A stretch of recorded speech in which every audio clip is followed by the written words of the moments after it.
राजू श्रीवास्तव जी आज हमारे बीच नहीं रहे, पर उनको जो मैनेजर है वो हमारे साथ है। जैसे कि हर कोई जानते हैं कि राजू श्रीवास्तव जी बच्चन साहब के बहुत बड़े फ़ैन थे। जी नमस्कार, मैं अशोक श्रीवास्तव और सबसे पहले तो मैं बताना चाहूँगा कि हम लोग भी कानपुर गंगा किनारे रहने वाले हैं और राजू भाई मुंबई में उनको आकर के 40 साल हो गए थे काम करते हुए और उन्होंने एक एक जो है पद चिन्ह फूड स्टेप बच्चन साहब का वो फॉलो किया स्टार्टिंग से और एक डेस्टिनी ने उनको बच्चन साहब के नज़दीक रहने का मौका दिया। काफ़ी चीज़ें जैसे आपने देखा होगा कि वो बच्चन साहब को फॉलो करते थे। बिग बॉस जब हुआ था, बिग बॉस 3, तो बच्चन साहब की स्पेशल रिक्वेस्ट पे राजू भाई को 2 दिन पहले ही बिग बॉस के घर में लिया गया। हालांकि वो उस टाइम में बहुत ज़्यादा बिजी थे और फिर उसके बाद काफ़ी कुछ उनको बच्चन साहब के साथ करने को मिला। मुझे याद आता है आज से 28 साल पुराना दौर भी कि जब 28 साल से लेकर के जब ऑडियो कैसेट बना करती थी तो उनकी कॉमेडी की ऑडियो कैसेट आया करती थी मार्केट में। वो टी सीरीज़, वीनस और टाइम्स, टिप्स सब कंपनीज़ की होती थी। तो उसमें हर कैसेट में राजू भाई एक स्पेशल स्किट रखते थे बच्चन साहब के ऊपर और जिसमें वो बच्चन साहब की कॉपी किया करते थे।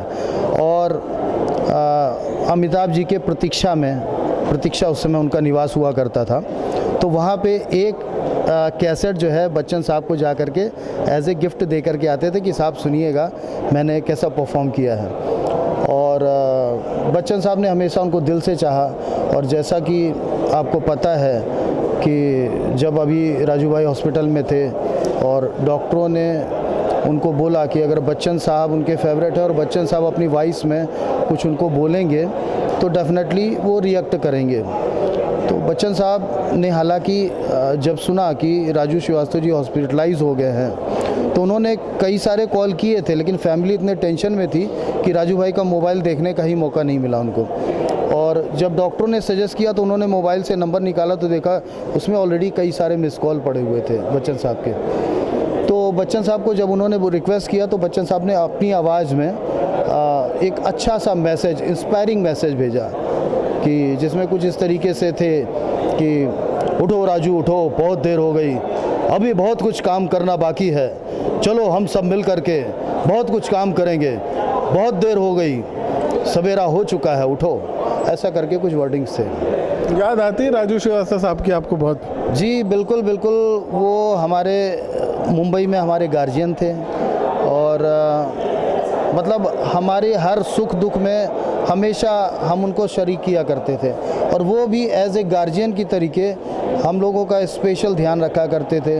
हम लोग कैसे हैं, बच्चे कैसे हैं, क्या है, सारी चीज़ें। तो अब उनके बिना रहना ऐसा लगता है कि जैसे हमने अपना सब कुछ खो दिया है, लेकिन अभी जो भाग्य में लिखा था उसको कोई बदल नहीं सकता है। तो अभी जैसा ईश्वर हमको शक्ति दे ताकि हम लोग अपने हिसाब से कुछ चीज़ें कर सकें और जो वो हमको रास्ता दिखा के गए हैं हम लोग उसको फॉलो कर सकें। हमसे बात करने का बहुत बहुत शुक्रिया सर आपका। Thank you so much.